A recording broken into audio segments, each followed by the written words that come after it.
વડોદરાના નંદેસરી જીઆઈડીસીમાં કેમિકલ ઉત્પાદન કરતી કંપનીમાં ગેસ લીકેજ થયો। સુજાક ફાઇન કેમિકલ પ્રાઇવેટ લિમિટેડ નામની કંપનીમાંથી એમોનિયા ગેસ લીકેજ થતા દોડધામ મચી ગઈ હતી। પ્રોસેસિંગ યુનિટની પાઇપ ફાટી જતા ગેસ લીક થયો હોવાની માહિતી મળી। જ્યારે ગેસ હવામાં ભળી જતા આસપાસના લોકોને શ્વાસ લેવામાં તકલીફ અને આંખ અને ગળામાં બળતરાની સમસ્યા થવા લાગી। જો કે કંપનીના કર્મચારીઓએ તાત્કાલિક પરિસ્થિતિ પર કાબુ મેળવતા લોકોએ રાહતનો શ્વાસ લીધો છે।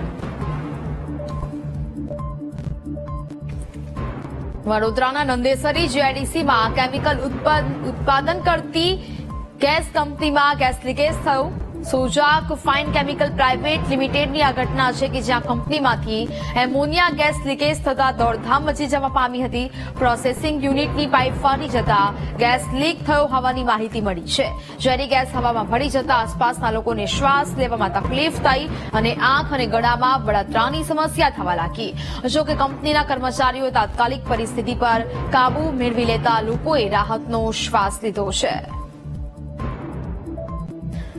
સંવાદદાતા પ્રજેશ ફોન લાઈન પર જોડાયા છે। પ્રજેશ, વડોદરાના નંદેસરી જીઆઈડીસીમાં કેમિકલ ઉત્પાદન કરતી કંપનીમાં ગેસ લીકેજ થયું છે, હાલ શું સ્થિતિ? હાલ તો સ્થિતિ કાબુમાં છે અને જે ગેસ લીકેજની જો ઘટનાની વાત કરવામાં તો દસ સાંજના સમયે કેમિકલ ઉત્પાદન કરતી કંપનીમાં એમોનિયા ગેસ લીકેજ થતા દોડધામ મચી હતી। અત્યારે તો પરિસ્થિતિ કાબુમાં છે અને સુજાક ફાઇન કેમિકલ પ્રાઇવેટ લિમિટેડ કંપનીમાં પ્રોસેસિંગ યુનિટમાં પાઇપ ફાટતા ગેસ લીકેજ થયો હતો। બિલકુલ પ્રજેશ, જાણકારી બદલ આભાર।